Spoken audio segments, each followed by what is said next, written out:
네, 오늘 주시는 하나님의 말씀은 야고보서 2장 말씀 보도록 하겠습니다. 여러분 가지고 계신 성경 신약 성경 야고보서 2장 1절에서 9절까지 말씀 보도록 하겠습니다. 이 부분은 이제 차별에 대한 말씀이 나오는데요. 차별이라는 단어를 여러분 잘 아시죠? 원래 그 둘 이상의 대상이 있는데 등급 수준 따위를 차이를 두어서 이렇게 구별하는 것을 우리는 보통 차별이라고 합니다. 그러니까 대상에 따라서 다르게 대우하는 것을 차별이라고 하는 것입니다. 그렇기 때문에 이 차별이 사실 어떤 그 중립적인 의미에서 단어라고 할 수 있습니다. 하지만 실제로는 그 비판적 의미가 추가돼서 사용이 됩니다. 보통은 이제 차별이라 그러면 이게 이제 부정적으로 좀 사용이 되는 것 같아요, 그죠? 그래서 어떤 집단이죠, 그러니까 인종이나 민족이나 생활 양식, 국적, 성별, 언어, 종교, 사상 이런 것에 해당하는 사람들을 희생시키면서 대하는 것을 우리는 차별이라고 합니다. 그러니까 보통은 이제 차별받는 분들이 불평등한 대우 또는 불공정한 대우를 받고 인권을 침해당하게 됩니다. 우리가 사는 사회에는 어떤 차별이 있을까요? 남녀 차별, 성차별 이렇게 하면서 이제 얘기 많이 하잖아요, 그렇죠? 이런 건 이제 주로 이제 여성들이 많이 당하는 것 같은데 특별한 합리적인 이유 없이 여성에게 불리하게 대우하는 거, 이거를 이제 우리가 남녀 차별이다 이런 식으로 얘기를 많이 합니다. 실제로 직장 내에서 단순히 성별, 혼인, 가족 안에서의 어떤 지위, 임신, 출산 등의 이유로 채용이나 정년 보장이나 퇴직이나 임금이나 승진 이런 것 같은 근로 조건을 다르게 적용하는 경우가 있는데 이런 게 이제 남녀 차별에 해당합니다. 그 다음으로 이제 장애인 차별도 생각해 볼 수 있습니다. 장애인 차별은 부정적으로 장애인을 바라보고 또 평가하고 억압하는 것을 말합니다. 사실 우리나라에서는 이 장애인을 차별하는 것을 인권 침해로 여깁니다. 그래서 그 장애인과 이 비장애인의 구별 없이 모든 사람들에게 평등하게 평등권을 실현하고 또 장애를 이유로 한 모든 차별을 금지하려고 장애인 차별금지법이 2007년에 제정되었습니다. 법으로 장애인 차별을 금지를 한 거예요. 하지만 그럼에도 장애인들은 여전히 많은 차별을 당하고 있습니다. 우리 사회는 아직 장애인들이 구직 활동하는 게 어렵고 또 자신이 원하는 곳으로 이제 이동하는 것도 보장되지 않는 것 같습니다. 그리고 이제 주변을 돌아보면 이주민 차별도 볼 수가 있죠. 우리나라에는 국제 결혼으로 인해서 많은 다문화 가정이 있는데요. 이주민 차별이라고 하면 이 다문화 가정의 구성원들이 겪는 차별을 말합니다. 이주민 자녀들이 주로 이제 차별을 많이 당한다고 하는데 국내 다문화 가정 학생 수는 2020년 기준 한 16만 명 정도 됩니다. 그러니까 전체 학생의 한 3%를 차지하는 거죠. 학교 부적응을 호소하면서 교문을 나온 그 다문화 청소년들이 해마다 늘고 있습니다. 작년 2월 교육부 발표에 따르면 최근 5년 동안 학업을 중단한 그 학령기 다문화 청소년은 대략 한 5천여 명에 이르는데 이 중 약 30%가 학교에 적응하지 못해서 자퇴서를 제출한 것으로 나타났습니다. 그러니까 최근 5년을 딱 집계를 해보면 매년 한 300명 정도 이주민 자녀들이 차별을 견디지 못해서 자퇴한 것입니다. 그러니까 하루에 한 명꼴로 계속 자퇴를 하고 있는 거예요. 이외에도 우리가 사는 이 사회에는 인권의 사각지대에서 많은 차별이 일어나고 있는데요. 이런 차별은 당하는 이들에게 깊은 상처를 남기고 있습니다. 하지만 여러분, 차별만 있는 건 아니고요. 역차별도 있어요.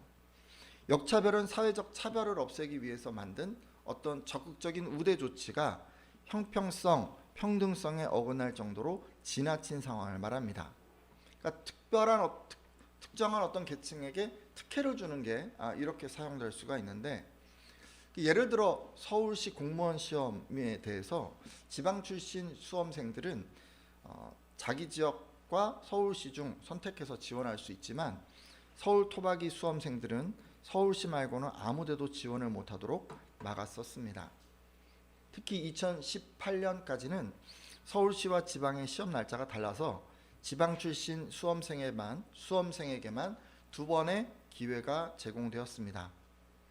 그러니까 지방 출신 그 수험생들에게 수혜를 주려고 만들었는데 이게 이제 역으로 서울 토박이 수험생들이 역차별을 받게 만든 것입니다.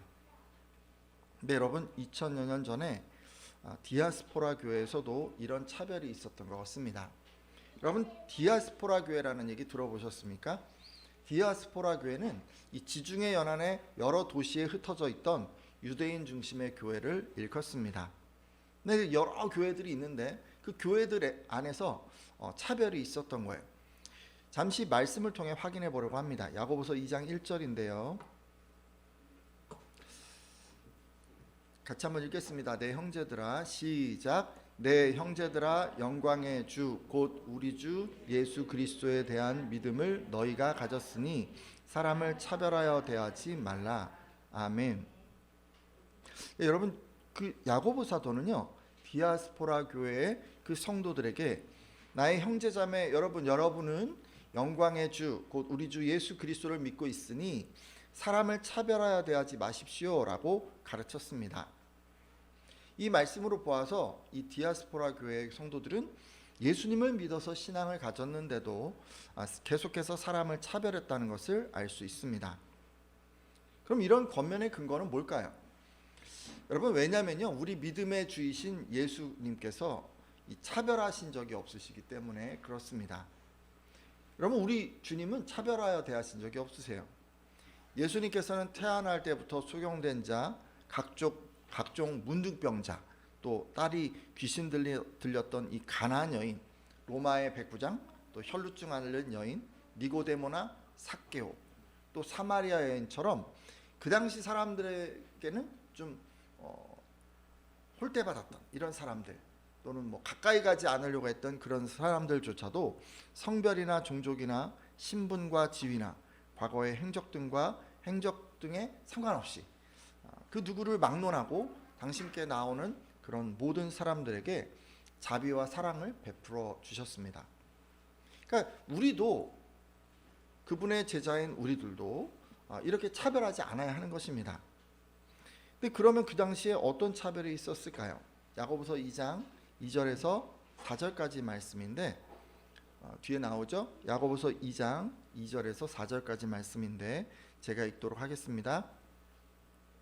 만일 너희 회당에 금가락지를 끼고 아름다운 옷을 입은 사람이 들어오고 또 남루한 옷을 입은 가난한 사람이 들어올 때 너희가 아름다운 옷을 입은 자를 눈여겨보고 말하되 여기 좋은 자리에 앉으소서 하고 또 가난한 자에게 말하되 너는 거기 서 있든지 내 발등상 아래에 앉으라 하면 너희끼리 서로 차별하여 악한 생각으로 판단하는 자가 되는 것이 아니냐.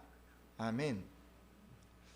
자, 여러분 야고보 사도는요 교회에 이제 이런 사람들이 온 것 같아요. 금반지 같은 거 막 끼고 화려하게 뭐 비싼 거 이런 옷을 입고 이런 사람이 온 것 같아요. 근데 그런 사람만 온 게 아니라 이제 남루하고 초라한 그런 사람도 이제 같이 온 거예요. 근데 이때 이제 사람들이 어떻게 했냐면 화려한 옷을 입은 사람은 좋은 자리에 앉히고 가난한 사람, 초라한 남루한 그런 사람은 거기 서 있든지 그냥 저기 내 발 아래 저쪽에 앉으세요라고 이렇게 이제 푸대접을 한다면 사람을 차별하는 것이고 또 악한 생각으로 판단한 셈이 되지 않느냐라고 이렇게 얘기를 했습니다. 그러니까 이 말씀으로 보아서 당시 초대교회는 값비싼 옷을 걸친 어떤 부자나 높은 사람에게는 좋은 자리를 내주고 각별한 관심을 베풀면서도 허름한 차림에 가난한 사람이 오면 말석에 앉히거나 서 있게 하는 등 무시하고 냉대했던 것으로 보입니다. 자, 그럼 이런 차별에 대해서 야고보 사도는 뭐라고 얘기를 했을까요? 야고보서 2장 8절에서 9절인데 우리 같이 한번 읽어볼까요? 야고보서 2장 8절에서 9절까지 말씀. 너희가 만일, 같이 읽습니다. 시작. 너희가 만일 성경에 기록된 대로 내 이웃 사랑하기를 내 몸과 같이 하라 하신 최고의 법을 지키면 잘하는 것이거니와 만일 너희가 사람을 차별하여 대하면 죄를 짓는 것이니 율법이 너희를 범법자로 정죄하리라. 아멘.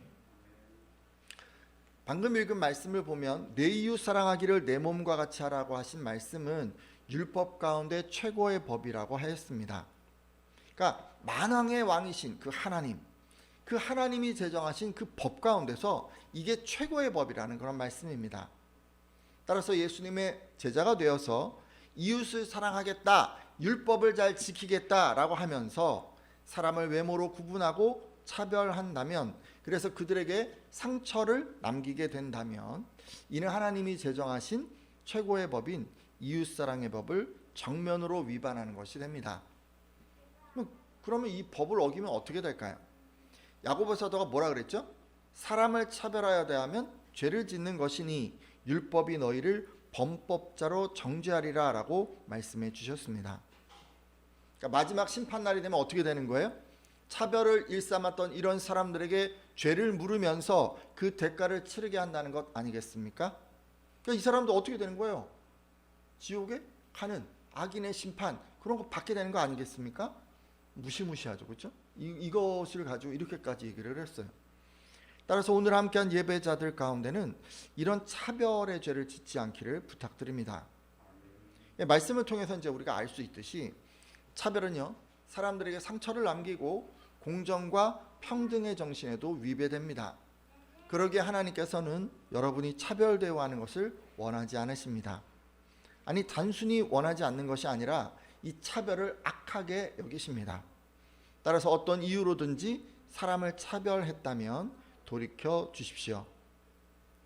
오히려 여러분은요, 그 이웃사랑을 잘 실천하기 위해서 돈 많은 부자든 가난한 사람이든 어떤 사람이든 동일한 대우와 기회를 주십시오. 이런 게 있을 수 있어요. 가난한 사람은 어려우니까 더 좋은 기회를 제공하거나 부자는 풍요로우니까 있는 기회도 뺏는, 뭐 이런 식의 것들을 하라는 얘기가 아닙니다. 이런 것 제가 아까 무슨 차별이라 그랬어요? 역차별이라 그랬죠. 역차별. 이런 식으로 하라는 얘기가 아니고요. 모두에게 공정하고 공평하게 대해 주십시오. 예를 들면 이런 거예요. 우리가 이제 예배를 딱 드리면 모두가 같은 의자에서 예배를 드리고 같은 음식을 먹고 같은 말씀을 듣고 그렇게 하는 거예요. 같이 하는 거예요. 똑같이 하는 거예요. 특정한 어떤 사람, 그런 사람에게만 어떤 특혜를 주는 그런 것들을 여러분 우리는 조심해야 합니다. 여러분들이 이렇게 할 때 이웃사랑이 교회 공동체에 실현되리라 믿습니다. 근데 한 가지 좀 더 생각해 볼 것이 있습니다. 이 사람들은 왜 차별을 했을까요? 왜 부자는 환대하고 가난한 사람은 홀대했을까요? 여러분은 왜 이 사람들이 이런 태도로 차별을 했다고 생각하십니까? 여러분, 이 사람들이 차별을 한 건요, 경제적인 이득을 생각했기 때문이에요. 부자가 교회에 오면 어떨까요? 뭐가 좋을까요? 경제적으로 도움이 되겠죠. 교회에 도움이 되는 것만이 아니라 여러분 그 사람이랑 친하게 지내면 뭔가 도움을 받을 수 있지 않을까요? 그래서 어떻게 한 거예요? 환대한 거예요. 그리고 가난한 사람은 어때요? 도움이 안 되겠죠. 오히려 도와줘야 될 수도 있어요. 그렇죠? 그러니까 홀대한 거예요. 쉽게 말해서 디아스포라 교회 이 성도들은 부자의 재물을 보고 그를 의지하면서 그렇게 대한 거예요. 사실 이건 세상 사람들의 일반적인 관계 방식이라고 할 수 있습니다. 보통 사람들 다 이렇게 해요. 경제적인 이익, 뭐 득실 이런 걸 이제 따져가지고 그 사람을 어떻게 대할 것인가 이런 태도를 결정합니다. 그렇죠? 그리고 이런 태도는 인생을 사는 지혜처럼 받아들여지기도 합니다. 실제로 물건 파는 데 가면요, 좀 있어 보이는 사람들한테 더 친절하게 대하고 뭐 그런 거 있잖아요. 그렇죠? 은행 가도 좀 그런 거 있고. 근데 그런 걸 우리는요, 당연하게 생각을 하고 있어요. 그리고 우리들도 자꾸 그렇게 하는 것 같아요. 하지만 여러분, 하나님께서는요, 이런 행동을 악한 생각으로 판단하는 것이라고 말씀하십니다. 아니, 그러면 이렇게 이해와 득실을 따져서 사람들을 대하는 게 보편화되어 있고 세상 살아나가다 보면 나도 자꾸 그렇게 살아가게 되는데, 그럼 어떻게 하면 좋을까요? 성경은 우리가 어떻게 하기를 바라실까요? 여러분 쉽게 생각해 보세요. 반대로 하시면 돼요. 반대로. 반대는 뭐예요? 나의 이해득실을 따지는 것이 아니라 상대방의 이해득실을 따지는 거예요. 이 부분에 대한 말씀이 있는데 고린도전서 10장 24절입니다. 고린도전서 10장 24절 말씀인데 같이 한번 읽어볼까요? 뭐라고 하셨는지. 누구든지 읽겠습니다. 시작. 누구든지 자기의 유익을 구하지 말고 남의 유익을 구하라. 아멘. 여러분, 자기의 유익보다 남의 유익, 그러니까 뭐 우리 같으면 이제 교회에 이제 왔잖아요. 그러면 누구의 유익을 구해야 되는 거예요? 여기 오시면 다른 성도들의 유익, 그렇죠? 집에 가면 누구의 유익? 가족들의 유익. 직장에 가면 누구의 유익? 다른 동료들의 유익. 그런 것들을 자꾸 생각을 하는 거예요. 그리고 어떻게 하면 그들을 유익하게 할까를 내가 자꾸 생각하고 실천해 가는 거예요. 쉽게 말해서 자기에게 이득이 되는 것들을 자꾸 따지지 말고 어떻게 하면 남에게 이득을 줄 수 있을까? 요거를 좀 생각해 보라는 것입니다. 근데 이게 좀 쉽지가 않아요. 왜 쉽지가 않냐면 여러분, 남의 이익을 자꾸 생각하면 뭘 못해요? 내 이익을 취할 수가 없어요. 내 이익을 때로는 포기해야 할 수도 있어요. 이게 쉽지가 않아요. 그럼에도 여러분, 우리가 차별하는 태도로 우리가 나가지 않으려면요, 다른 방법이 없고 그냥 반대로 하는 수밖에 없어요. 여러분이요, 남의 유익을 구하시면 차별하지 않는 사람이 되실 수 있어요. 자신의 이익만 앞서 구하면 어떤 형태로든 사람을 차별하게 되기 때문입니다. 따라서 오늘 함께한 예배자들은요, 다 이렇게 남의 유익을 먼저 한번 생각해 주시기를 부탁드립니다. 그래서 어디에 있든지 간에 남의 유익을 생각하니까 차별하지 않고 그렇게 관계를 맺어가는 그런 분들 다 되시기를 부탁드립니다. 어떻게 하면 이걸 좀 실천해 볼 수가 있을까요? 일단 여러분, 남의 유익을 내가 위해서 한번 살아볼까? 이렇게 이제 마음을 생각을 해도 이게 되게 막막하잖아요. 그죠? 제일 걸림돌이 되는 게 뭐냐면요, 희생해야 한다는 거예요. 희생해야 한다. 내 이익을 좀 포기해야 한다는 거예요.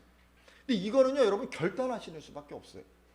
때로는 내 마음이 그런 마음이 아니에요. 막 그게 너무 아깝고 힘들어요. 그러면 하나님께 도움을 요청하는 수밖에 없어요.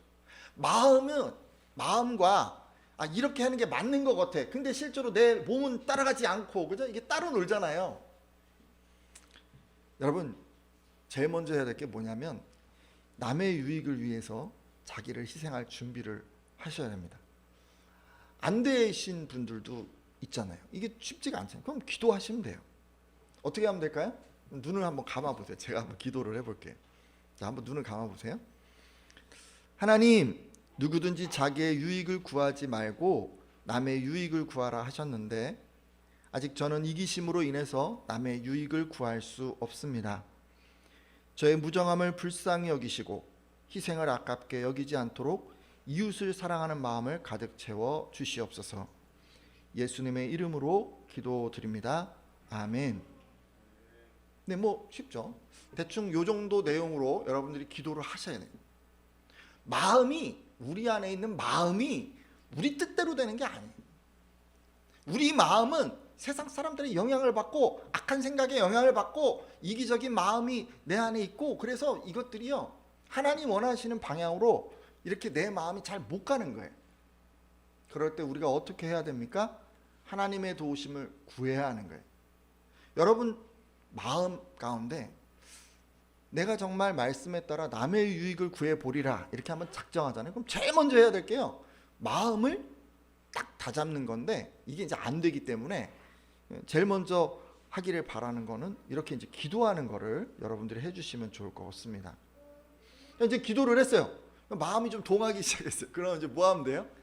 그러면 자기 유익의 태도로 우리가 이제 가지고 있잖아요. 그걸 좀 버리셔야 되는데, 우리 마음에 여러분 어떤 게 가득 차 있냐면요, 대부분 우리의 유익을 위한 것들이 가득 차 있어요.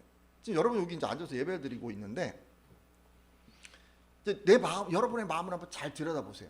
내 아이를 위한 생각, 내 가족을 위한 생각, 내 부모를 위한 생각, 내 자신의 계획, 그 다음 내 일정, 내 어떤 감정, 그리고 내가 최근에 관심을 갖고 있는 어떤 주제, 이런 것들이 지금 내 안에 가득 차 있어요. 가득 차서 지금 여기 와 계세요. 근데 그걸 내려놓으셔야 돼요. 교회 공동체에 오실 때 내 거를 가지고 와서 여기서 가득 차 있잖아요. 그러면 여러분은 남의 것을 담을 수가 없어요.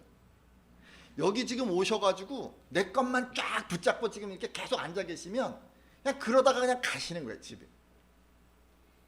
근데 그러시면 남의 유익을 여러분 위에서 뭔가 하실 수가 없어요.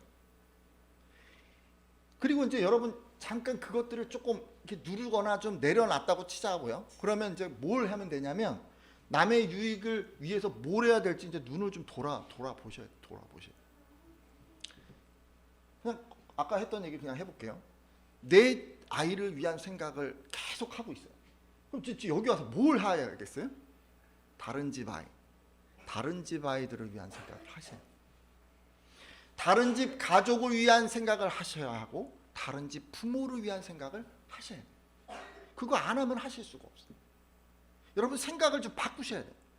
그리고 내 계획만 계속 생각하고 있었는데 다른 사람은 무슨 계획을 갖고 있는지, 다른 사람은 어떤 일정을 갖고 있는지, 다른 사람의 감정은 무엇인지, 다른 사람은 지금 어떤 관심사, 어떤 것 때문에 힘들어하는지 이거에 내가 눈을 돌려야 해요. 여러분 이게 뭔지 아시겠죠? 이게 좀 느껴지십니까? 어떻게 해야 되는지? 그럼 여러분 안에 지금 약간 옆에 사람 한번 옆에 사람 한번 이렇게 보시겠어요? 옆에 분의 관심사가 좀 뭔지 이렇게 좀 느껴지세요? 예, 느껴지시죠? 눈빛만 딱 봐도요, 그냥 조금 느껴져요, 이게. 예. 인사만 해도 옷깃이 스쳐도 우리가 느껴져요. 근데 이게 지금 왜 안 되냐면 내게 너무 내 안에 있어서 그래서 이게 지금 잘 느껴지지 않아요. 그래서 내 것들을 다른 사람의 것들로 조금 바꾸시는 그 일을 교회에 오시던 다른 어떤 공동체에 있던 여러분들이 해 주셔야, 그래야 남의 유익을 구할 수가 있어요. 자, 남의 유익을 위해서 이런 것들을 좀 여러분들이 마음 가운데 채우셨다면 그러면 이제 행동으로도 옮겨 주시면 돼요. 사실 여러분이 행동으로 잘 하세요. 근데 그냥 뭐 좀 막연하기 때문에 간략하게 제가 3가지 정도를 제안하고 말씀을 맺으려고 합니다.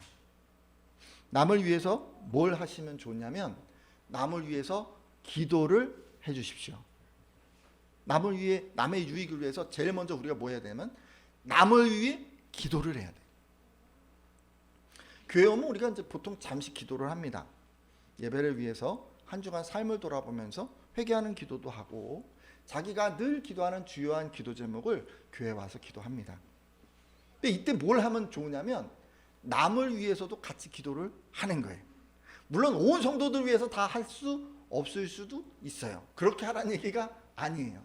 여러분 알고 계신 주변 성도님들 또는 가족, 주변 지인 이런 분들 가운데 좀 위급하고 긴급하고 힘들어하는 문제들이 있으면 그것을 가져와서 꼭 기도를 해 주십시오. 근데 여기서 제가 남을 위한 중보 기도를 하라고 했는데 이 남은 누구냐면요, 친한 가족이나 무슨 친분이 두터운 사람이나 이런 사람이 아닌 거예요. 남의 유익의 그 남은 내가 교회에서 만난 성도인데 잘 얘기 안 하는 사람, 특별히 친하지 않은 어떤 사람, 그런 사람이 남인 거예요. 여러분 남이라고 표현을 안 하잖아요. 남 하면 뭔가 좀 멀게 느껴지지 않으세요? 남, 그죠? 내가 내 가족 위해서 기도하면서 남을 위해서 내가 기도하고 있다 이렇게 생각하면 너무 좀 이상하지 않나요? 그렇죠? 그러니까 좀 남 같은 남, 이런 사람을 위해서 이제 우리가 기도를 해야 되는 거예요. 근데 뭐가 필요할까요? 다른 성도들이 어떤 기도하고 있는지 알아야 하지 않겠습니까? 남의 형편을 알아야 기도하죠, 그렇죠? 기도 제목 물어보는 수밖에 없어요. 자꾸 이렇게 얘기를 해야 돼요. 그래야 남의 유익을 위해서 우리가 기도해 줄 수가 있어요. 여기서 포인트는 나를 위한 기도보다 남을 위한 기도를 우선해서 기도한다는 것입니다. 두 번째, 기도 얘기했으니까 대화도 얘기해 볼까요? 남을 위해서 대화를 나누십시오. 보통 우린 대화를요, 자기의 유익을 위해서 대화를 합니다. 자신의 안부를 전하고 자신의 걱정을 나누고 자신이 위로받으려고 우리는 대화를 하는 것 같아요. 그러기에 늘 대화의 대상이 일정합니다. 어떤 사람하고 우린 대화를 할까요? 내 말을 들어줄 사람, 친한 사람. 왜냐하면 내가 내 필요를 내 유익을 위해서 얘기를 하기 때문에 그런 사람들을 찾아서 얘기를 하게 돼요. 그죠? 하지만 여러분, 이제는 남의 안부를 묻고 남의 걱정을 듣고 또 위로하기 위해서 대화해 주십시오. 그러기 위해서는 이제 좀 잘 친분이 없는 분들하고도 좀 가서 얘기를 나누셔야 돼요. 그리고 다른 사람의 감정과 필요에도 관심을 가져 주셔야 됩니다. 안부를 묻고 걱정을 듣고 위로해 주셔야 하는 거예요. 그러니까 이게 뭘 하는 거냐면 자신의 에너지, 자신의 감정, 자신의 시간, 이것들을 기꺼이 남을 위해서 사용을 하는 것입니다. 나한테 아무 유익이 없어요. 아무 유익이 없어요. 내 시간 쓰는 거에, 내 에너지 쓰는 거에 피곤해요. 그리고 어떻게 보면 내 감정 소모일 수도 있어요. 그런데 그거를 하라는 거예요. 남의 유익을 위해서 대화를 하기 위해서는 이렇게 하시면 돼요. 여기서 포인트는 나를 위해 대화하는 게 아니라 남을 위해서 대화를 한다는 것입니다. 자, 그리고 이제 교회에서 뭐 봉사도 하시니까 세 번째 하나만 더 얘기할게요. 남을 위해서 봉사를 하십시오. 교회에서 봉사를 하라고 하니까 자신이 원하는 봉사를 하는 분들 간혹 계십니다. 그러니까 뭐 가끔 제가 얘기하는 건데 자기가 하고 싶은 봉사를 하세요. 교회 청소 같은 거 하면 내가 하고 싶은 것을 이렇게 하는 거예요. 하지만 그런 것은 남을 위한 봉사가 아닙니다. 여러분, 청소도요, 이게 쉽지가 않아요. 청소를 할 때 그냥 기계적으로 하는, 우리 옛날에 이제 학교에서 청소하면은 그냥 기계적으로 하잖아요. 뭐 하면 돼요? 쓸고 닦고, 그리고 뭐 정리 위에 물걸레질하고, 요 세 개 중에 하나 내가 선택해서 그것도 그 선택하는 것도 뭐 누가 먼저 했으면 남는 거 하고 막, 그래서 이게 사실은 뭐 마음을 쓸 필요가 없어요. 마음을 그냥 몸만 움직이면 돼. 그죠? 근데 교회 청소는 그렇지가 않아요. 여러분, 교회 청소는 딱 정해져 있지가 않고 때로는 줄을 맞춰야 될 수가 있고 때로는 먼지를 닦아야 될 수가 있고 때로는 청소하는 중에 애들이 막 떠들고 있으면 애들을 봐야 될 수가 있고 청소하는 시간 중에도 뭘 해야 될까를 생각해 보면요, 할 게 너무너무 많아요. 근데 생각을 안 하면 뭐만 하게 되냐면 쓸고 닦고 요것만 딱 하게 돼요. 여러분, 그러지 말고요, 좀 더 헌신하셔서 남들이 좀 하기 싫어하는 것을 하시거나 조금 더 신경 써서 남들이 보지 못한 것들, 이런 부분을 한번 보려고 한번 생각해 보세요. 생각 없이 그냥 하시잖아요. 그러면 그냥 청소를 하긴 하는데 디테일은 떨어질 거예요. 근데 여러분, 제가 예전에 제 얘기를 한번 할게요. 청소를 하려고 장애인 시설을 간 적이 있어요.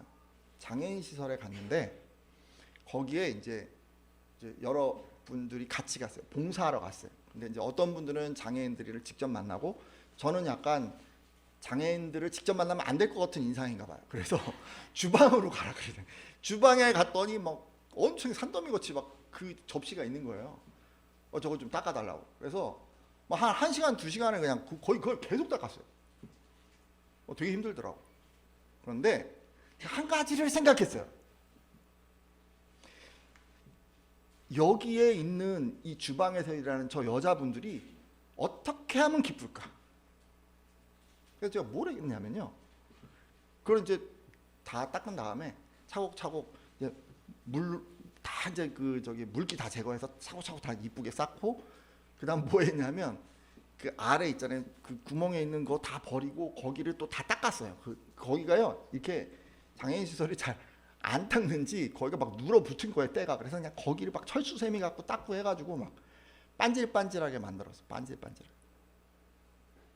그랬더니 거기 아주머님이 딱 오셔갖고 저를 딱 보면서 너무 고맙다 그러는 거예요. 그렇게까지 해준 사람 처음 봤대. 근데 제가 왜 그렇게 할 수 있었을까요? 거기 제가 왜 갔냐면 그냥 거기 설거지 해달라 그래서 갔잖아요. 그럼 설거지 해. 그러면 그래, 설거지는 이렇게 하는 거야. 이렇게 싸우면 되는 거야. 그럼 그냥 딱 나왔으면 그런 얘기는 못 들었죠. 근데 제가 조금 더 생각한 거죠. 남을 위해서 그 사람이 어떻게 하면 기뻐할까? 그 사람의 유익을 조금 더 생각해 본 거잖아요. 그러니까 내가 조금 더 한 거예요. 사실 많이 하지도 않았어요. 근데 그 사람은 그게 너무 행복했대, 기뻤대요. 저한테 막 인사를 여러 번 하더라고. 말로만 하는 게 아니라 뭐 막 갖다 주고 막 그러시더라고. 근데 우리 교회에서도 그렇게 하셔야 돼요. 생각을 하는데 뭘 하든지 남의 유익을 계속 생각하잖아요. 그러면 조금 더 하시게 돼요, 여러분이. 근데 그것이 다른 사람을 기쁘게 하고 행복하게 만들어요. 여러분 봉사할 때도 제가 했던 것처럼 그렇게 한번 조금 더 생각하시면 그러면 좀 더 우리가 더 화기애애해지지 않을까 이런 생각을 해봅니다. 자기 관점에서 봉사하는 경우도 있어요. 예를 들어 어떤 분이 이제 내가 이제 우리 교회 성도들에게 좀 간식을 대접하고 싶다. 그래서 이제 뭐 간식거리를 막 사오시는 거예요. 막 돈을 들여서 막 이만큼 사왔는데 사람들이 별로 기뻐하지 않죠. 왜일까요? 자기가 좋아하는 거 사와서 그래. 자기가 좋아하는 거 사고 여기 잔뜩 늘어놓으니까 사람들이 별로 좋아하지 않아. 애들도 안 먹어. 어르신들 딱딱해서 안 먹어. 다 안 드셔. 여러분 이게요 사오는 게 중요한 게 아니라 사오면서 한 번 더 생각해 주셔야 되는 거예요. 다른 사람들이 뭘 좋아할까를 한 번 더 생각해야 되는 거예요. 그래서 모르면 좀 이렇게 물어보고 뭐 목사님 어떤 게 좋을까요? 뭐 아니면 권사님 어떤 게 좋을까요? 좀 물어보고 아이들 있는 집은 좀 이런 거 괜찮을까요? 좀 물어보고 그러고 사오시면 조금 더 좋을 수 있어요. 그렇죠? 남의 유익을 위해서 우리가 봉사를 하잖아요. 그럼 봉사도 그냥 기계적으로 하는 봉사가 아니고 내가 생각할 때 이거야가 아니고 남이 무엇을 원할까, 남이 뭘 좋아할까를 생각하면서 내가 뭔가를 조금씩 하게 되는 거예요. 근데 이게 뭐 교회에서만 그런 게 아니고요. 집에서도 그렇고 여러분 계신 어떤 사업장이나 또는 뭐 어느 곳에든지 여러분 이렇게 하셔야 되는 거예요. 남의 유익을 위해서 여러분 봉사도 하시고 기도도 하시고 또 대화도 나누시고 이렇게 좀 해주시면 좋을 것 같습니다. 이제 말씀을 맺고 기도하려고 하는데요. 하나님께서는 차별하는 걸 악하게 여기신다고 제가 말씀드렸어요. 혹시 우리 가운데 차별을 행하신 분 계시면 돌이켜 주십시오. 그리고 이후로는 하나님 제가 뭣도 모르고 내가 이렇게 차별을 했는데 이후로는 차별하지 않겠습니다라고 한번 이렇게 딱 결단을 해 주십시오. 그리고 제가 한 가지 더 말씀드렸어요. 이 차별은 우리가 우리의 유익을 구하기 때문에 차별을 하게 된다고 말씀을 드렸습니다. 혹시 자기 유익을 구하는 가운데 이 사람을 계속 대해왔던 분들은 돌이켜주시고 이후로는 남의 유익을 구하는 가운데 제가 이제 3가지 부탁드렸는데 기도도 하고 대화도 하고 봉사도 하고 뭐 이런 것들 뭐 교회는 그런 거가 이제 일반적이죠. 또 여러분 계신 그런 어떤 가정이나 또는 여러분 계신 어떤 직장이나 이런 곳에서는 좀 다르게 적용할 수도 있을 거예요. 여러분 그렇게 하겠다고 한번 여러분께서 결단해 주십시오.